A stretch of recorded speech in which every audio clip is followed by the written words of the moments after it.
గృహప్రవేశానికి పాలు ఎందుకు పొంగించాలి అనేది ఇప్పుడు మనం ఈ వీడియోలో చూద్దాం.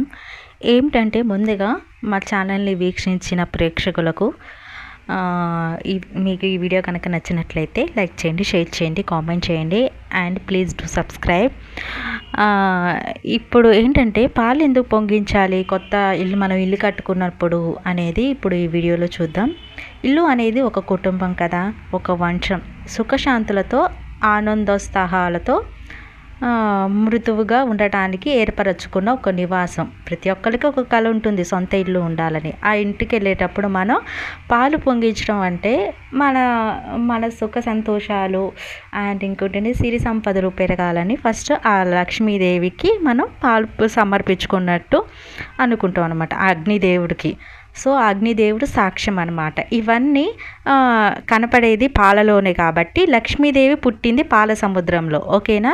ఎందుకు పాలు పొంగిస్తారంటే లక్ష్మీదేవి పాల సముద్రంలో సహజీవన సామరస్యం, సంతోషం వంటివి తరంగాలన్నమాట ఆమెది.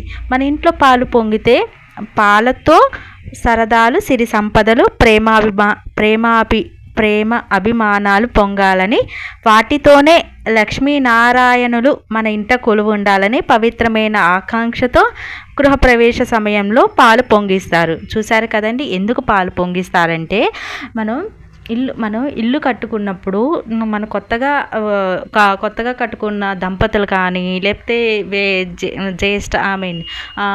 ఓల్డ్ పుణ్య దంపతులు ఉంటారు కదా, వాళ్ళు కానీ ఆది దంపతులు కానీ ఎవరైనా సరే ఇల్లు కట్టుకుంటారు. ఆ ఇల్లు కట్టుకునేటప్పుడు మనం గృహప్రవేశం చేస్తాం. గృహప్రవేశానికి ముందుగా మనం గౌరమ్మకి పసుపు కుంకుమ అంతా గడపలకి అన్ని పూజించుకొని ఇంట్లోకి వెళ్ళే ముందు మనం ఫస్ట్ ఆఫ్ ఆల్ ఏం చేస్తామండి, పాలు పొంగిస్తాం అనమాట. ఎందుకంటే ఆ పాలలోనే లక్ష్మీదేవి మాత పుట్టింది కాబట్టి ఆమెకు అదే ప్రీతిగా కాబట్టి మనం పాలు పొంగిస్తాం. ఎందుకంటే చెప్పాను కదా, సిరి సంపదల కోసం, సుఖ సంతోషాలు, అలాగే మన జీవనం సంతోషంగా సాగాలని ఆ ఇంట్లో మనకి ఆ దేవుళ్ళు లక్ష్మీనారాయణులు కొలువై మన ఇంట్లో ఉండాలని మన ఇష్టమైన దేవుడికి పూజిస్తాం. Thanks for watching.